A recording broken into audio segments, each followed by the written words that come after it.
Before Grand Theft Auto completely redefined open-world games in 3 dimensions, there was one brutal title that proved just how terrifying cinematic car chases could really be. You stepped into the shoes of Tanner, an undercover cop with elite stunt driving skills, infiltrating the criminal underworld across 4 massive real-world cities. But almost half the people who bought this iconic classic never even played the actual campaign. Why? Because of a single, unforgiving garage. Before you could start your very first mission, the game forced you into a dark, underground parking lot with a tiny list of insane driving stunts scratched onto your windshield. Slalom, reverse 180, handbrake turns, and a strict 60-second timer. There were no hints, no map markers, and absolutely no room for error. If you bumped a concrete pillar once, you failed. Millions of kids literally spent their entire childhood stuck in that parking garage, rage quitting before ever seeing the light of day. But if you actually managed to beat that legendary tutorial, you were rewarded with one of the most intense driving experiences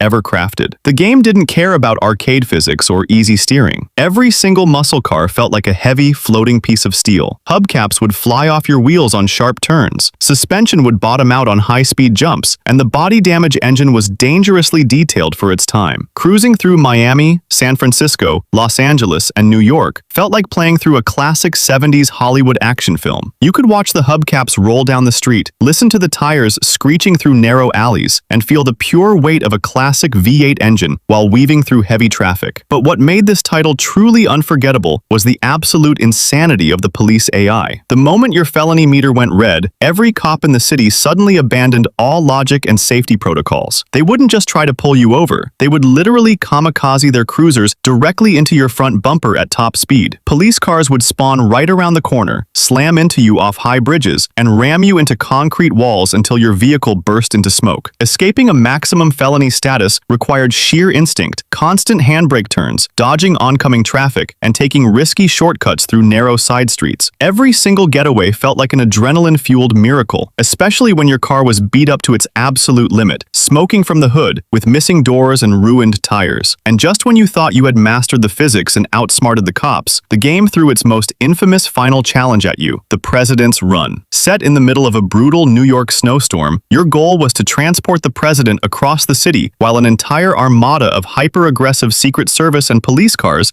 tried to wreck you within seconds. Visually, visibility was near zero. The icy roads ruined your traction, and enemy cars hit you with the force of a freight train. It remains widely considered one of the hardest final missions in gaming history, requiring absolute perfection, insane memory of the city layout, and plain luck to cross that finish line. Despite its punishing difficulty, this masterpiece set the blueprint for cinematic car chases in modern video games and cemented its place in gaming history. It was raw, unforgiving, atmospheric, and pure tactical driving bliss. Did you actually manage to escape that nightmare garage and beat the president's mission, or did you rage quit in the parking lot like the rest of us? Let me know in the comments below.